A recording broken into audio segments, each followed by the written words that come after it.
All right, guys. So, what we're going to be doing is we're going to be talking about just submitting the e-app. Just like two things really quick I like to do when I'm submitting the e-app. There's only really like two spots where sometimes people might get hung up. One is going to be the social. And so, when you're submitting the e-app, when I get to the social, I fill out pretty much everything on the first page and I fill out the social last. So, when I get to the social, this is the way I say it. All right, John, and can you just verify your social for me? Just like that. And 9 out of 10 times they're going to go, yeah, 5, 2, 4, 3, 4, whatever, right? And so I don't say what's your social security number because it's a little bit more intense. Some people don't like that, but I just say, all right, John, and then after you give me your name, your address, your phone number, your email, your height and your weight, you gave me all this stuff, right? And then perfect. And then John, can you just verify your social for me? 423 45 blah blah blah. Okay, cool. Now we get through there, we're filling out the beneficiaries, all that good stuff. Now we get to the banking. What I do is I will then ask them, hey, so who did you bank with? BECU. Awesome. And then I'll go on my computer, type in on Google and go to BECU Washington State routing number, and I'll get the routing number and I will type it into the application, and then I'll go, okay, perfect. And then could I just verify this routing number with you here? It's the 32. They're like, hold on, I don't know where it's at. Let me get it, right? And then I verify the routing number with them, and then I go, awesome. And then what was the account number for that? Or then could you verify the account number, right? And then from there, they're going to go and get a check. Now, sometimes some things you might run in the home where it's hard to get the banking information if they don't have a check laying around. There's a few different ways you can get it. If they are doing online banking, a lot of times you can get it online banking. If you're in the home and it's during the work hours, you can actually call the bank to get the routing and account number. I've had to do that a few times. So there's, we just got to be proactive. Hey, do you have any checks sitting around? The routing and account number is at the bottom there. Or do you have any statements laying around? It might have that routing and that account number so we can verify that. Just getting kind of creative and just letting them know, hey, we need to know whatever routing account number to do. If they say something like, well, why can't I use my card? Now, some carriers you can use your card with, some you can't. I like to just do routing and account number, to be honest with you guys. And there's a couple reasons why. If the client asks me, well, can I just do my card? I can say, no, unfortunately, what was happening is a lot of times because your card changes, if you lose it, right, and every few years it expires, that checking account, that routing account number usually never changes. So what was happening is people were actually lapsing their insurance policies when their cards expired or they lost it and they got to update it with the insurance carrier. So to avoid that, to make sure that Sarah's going to get this a benefit, we just got to basically get the routing and account number to make sure that it's going to stay on the books, right? And make sure that, not that you don't have the money, it's just the account is the same account. Usually 9 times out of 10, they'll go, okay, that makes sense. Okay, let me go see if I can find it. So those are the few different ways you can try and get the banking information now. Calling the bank, online banking, all that good stuff. You should be able to figure it out. And then from there, that's pretty much it. Now you're going to cement it, or you're going to send it over to the carrier. Okay. Now a lot of our applications are going to be instant decisions. So you guys are going to know right then and there if they're approved or not. Okay. Now, if it goes into underwriting, great. Also during this, while I'm filling it out on the application, I am filling it out on the suitability sheet. All the questions they're going to need on the application, what state they were born in, their social. I'm putting down their bank information on this piece of paper too, because sometimes what's going to happen, guys, it's going to happen to you. They're going to get declined sometimes, even with the underwriting, even though all the medications match up. Maybe they used to take a medication they forgot to mention, or maybe maybe they lied to you. It does happen. Maybe they lied to you about something they didn't have, right? And so that's going to happen. Sometimes they get declined. Now, so before I send it over before I finish the application, I go, so now what's going to happen, John, is one of three things is going to happen. Okay. One, you're going to get approved right away. Hopefully, fingers crossed, that's what happens. Okay.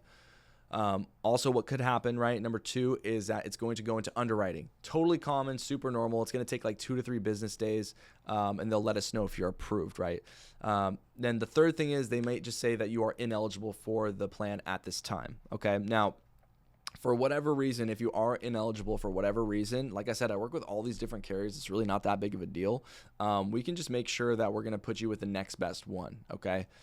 And so what you're doing is you're kind of pre-closing them on saying, excuse me, you're pre-closing them on saying, hey, if this one doesn't get approved, I'm going to put you to the next best one, right? So we're going to get you approved somewhere, right? But we're just going to start with this one here, okay? And that's just going to get in their mind that it's not a big deal if they're ineligible. You can just go to the next best one, because sometimes what happens is if you don't say that and they're ineligible, they're going to be like, "Oh, well, why? I thought," it makes it a harder sale. Sometimes when you have to pivot to something else, the price might change a little bit, things might change a little bit. So if you don't let them know up front that, sometimes they don't want to do it anymore, okay? So it's really important to know when you're pivoting to another carrier, you got to let them know that. Now, if it gets declined on the spot,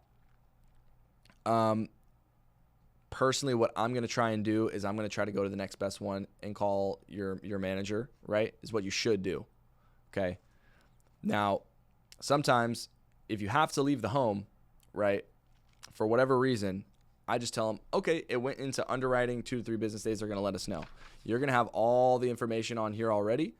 And then you already did tell them, hey, for whatever reason, if it's not approved, we can come back later and we can look at it. So if it actually does go to underwriting, that's totally fine. And just, make sure you have all their information down on the back of the client profile.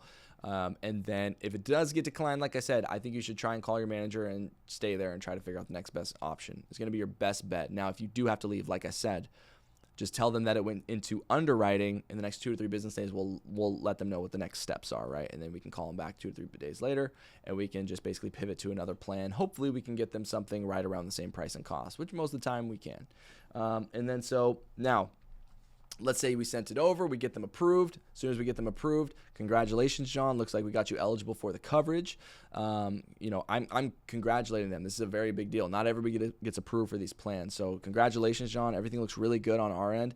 Now you're going to receive those policy documents in the next 7 to 10 business days. So just be looking out for that in the mail. If you do not get those documents in the next 7 to 10 business days, I need you to call me. In fact, what's your, let me see your phone and let me put my phone number in your phone, or make sure you have my information. So I make them put my phone number in their phone as a contact. I'll also write it down on my license that I leave with them. And then also, you can take a picture with the client. You're in home with them. Make them remember you, right? And so those are going to be the things to cement the sale. So, hey, if anybody calls you about looking at any, type of other coverages, just call me, because I have access to everybody. Like I said, we're going to make sure you're with the up-to-date to the, the best plans, right? And so just let them know you're going to take care of them. And then I always say something cheesy at the end, right? And I say something like, hey, the good news is you're approved. The bad news is you're stuck with me for life. So, get used to seeing my face around. Ha, ha, ha, whatever. Cool. You guys are cool. You let them know that you are now partners, and now you're going to help them, take care of their family and make sure everything's taken care of for, Sarah. And so that's pretty much it, guys. And then you let them know, hey, if it went into underwriting, hey, I'm going to be in touch with you next 2 or 3 business days. Make sure you have my phone number, save it in there. Hopefully, fingers crossed, everything looks good. Like I said, worst case scenario, John, we can look at our other 10 A-rated carriers and just see what the next best option is going to be. Okay, that sound fair? Cool. Awesome. And then from there, guys, you're pretty much good to go. One super pro tip is you're going to be asking for the referrals, especially if you got them approved on the spot right there, is you're going to say something like this, because the best lead is a free lead, right? And so you're going to ask the referral. I would ask something like, hey, are you, satisfied with the service I gave you today? Obviously, you just got them approved. They everything looks good. They're going to go, yeah, I'm satisfied with the service. You did a great job. Like, ask them, hey, how do you think I do? How do you think I did? You did great. Awesome. I really appreciate it. Now, do you know anybody that could use this type of coverage? Like any family members, friends, brother, sister, cousins, anybody that needs something like this, or maybe they have something like this, but maybe they may not be in the best plan. And I'm trying to get names and numbers, and I'm trying to actually get people to call afterwards, right? We may have been talking about it in the appointment. If they said something about their brother, their sister, whoever, maybe ask about them.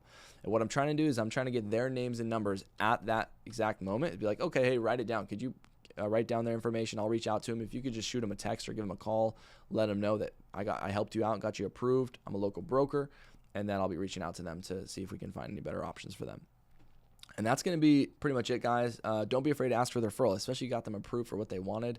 You're like a freaking hero. A lot of these clients, we are selling, but these people are really grateful for us. And what I love about going in the home is that you get to have that genuine connection with that client. It's going to be really easy to keep that good relationship and earn more clients from it.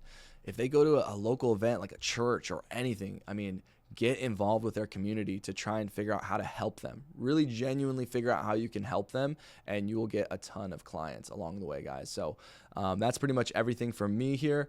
If you guys have any questions, write them down. Get back to the manager, whoever gave you this, sent you this, when you watch this. If you had any questions, just let them know, and we'll get you guys taken care of. I'm super excited to work with each and every single one of you guys, and I look forward to it. You guys take care.